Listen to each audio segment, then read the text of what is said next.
Okay, that's Doris outside in preparation for a good steam blast. Now I've opted for using a decent pressure washer with a bit of steam rather than soda blasting or media blasting, as those are types of things that we can't really do at home.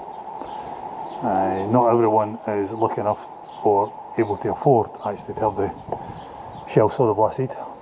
I did that on Millie. The soda blasting, doing it on site, is absolute carnage. I was washing cars in the car park for 3 days, apologising to people for the mess, just because the way the wind carried it, so we'll just be using water. It was good enough when I did our fateful old 2002 Smiley Face Transit. It came out okay. A lovely strip of the paint, lovely strip of the rust. So we'll get the washer out now. Might see if I can put a bit of time lapse on it and see how we go. Okay, that's Doris. She's now pushed outside into the fantastic Scottish weather. We'll give her a bit of a spray down with degreaser. Now that it's actually daylight, you can probably see better now why I mentioned actually replacing the floor. The pitting and so on in the metal is actually quite severe. Now you could clean it, you could paint it, but as we can see here, it's very, very soft. So I will be changing the floor, and in a short time I will be giving it a spray of degreaser and some detergent, and the steam washer will be getting brought out and the shell attack to see what I can strip off. Now, I think I already mentioned steam washers, especially ones with diesel heaters on them, so you can get 100, 150 degrees.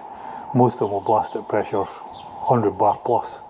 That is going to do most of the hard work for you as regards stripping stuff off. You can do it inside, but these things are so cheap to rent, even in a home space.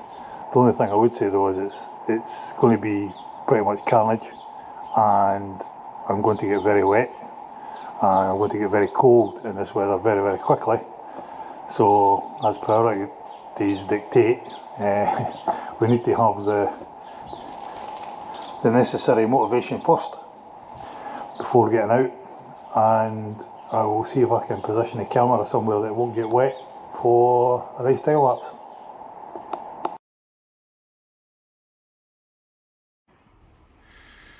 So there we have it. We have a time lapse of Doris getting steam blasted, but unfortunately the camera ran out of power as I forgot to plug it into the USB in the van. Pretty nice job of cleaning it up. Unfortunately, it shot a few more holes in the front valence than there was there before. It shot a few more holes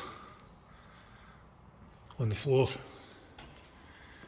and shredded a few more holes round about the closing plate that's particular to the Mach 1s and the inner wheel tub on the rear arch.